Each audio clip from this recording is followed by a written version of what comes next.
बच्चों, दूसरे आत्मकथ्य के दूसरे काव्यांश में आपका फिर से स्वागत है। सभी को मेरा आशीर्वाद। कवि के कहने का भाव यह है कि यह विडंबना अरि सरलते तेरी हंसी उड़ाऊं मैं। कवि कहता है कि कितनी बड़ी विडंबना है कि न चाहते हुए भी आज मैं तुम्हारा मजाक उड़वाने जा रहा हूँ। मेरा मन नहीं है, फिर भी लोगों के बातें करने पर मैं अपनी बातें कहने जा रहा हूँ, अपनी कथा सुनाने जा रहा हूँ। भूले अपनी या प्रवंचना औरों की दिखलाऊं मैं ही लोगों द्वारा धोखा खाया या लोगों द्वारा ठगा गया, या मेरे जीवन की बहुत बड़ी भूल थी। न चाहते हुए भी आज मैं लोगों को दिखलाने के लिए बाध्य हूँ, विवश हूँ। मैं लोगों के सामने प्रकट करना चाहता हूँ, प्रकट कर रहा हूँ। उज्जवल गाथा कैसे गाऊं मधुर चांदनी रातों की। कवि ये भी कहता है कि सुख के दिनों का मैं क्या ही वर्णन करूं, जो बहुत क्षणिक थे, जो बहुत थोड़ी देर को थे।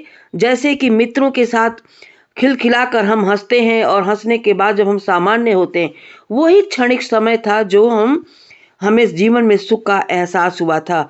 मिला कहाँ वह सुख जिसका मैं स्वप्न देखकर जाग गया।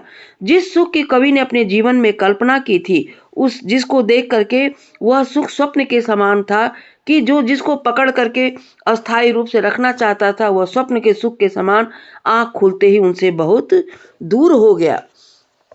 कवि कहता है कि आलिंगन में आते आते मुस्कुराकर जो भाग गया।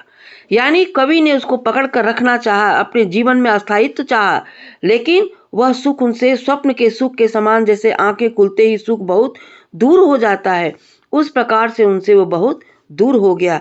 तो कवि ये कहता है कि सुख की तो बहुत लेश मात्र स्वप्न के सुख के समान था, लेकिन मैंने अपने जीवन में लोगों के द्वारा धोखा खाया, मैं ठगा गया, या मेरी भूल थी, मेरी वंचना थी, जो आज मैं इसका आत्मकथ्य में आप लोगों को सुना रहा हूँ।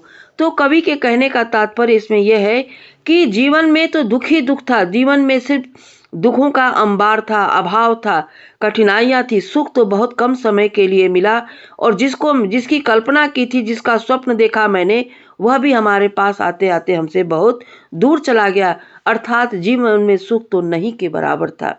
कवि ने आत्मकथा में ये बताया है। बच्चों, अगले काव्यांश में फिर आपसे हम अगली क्लास में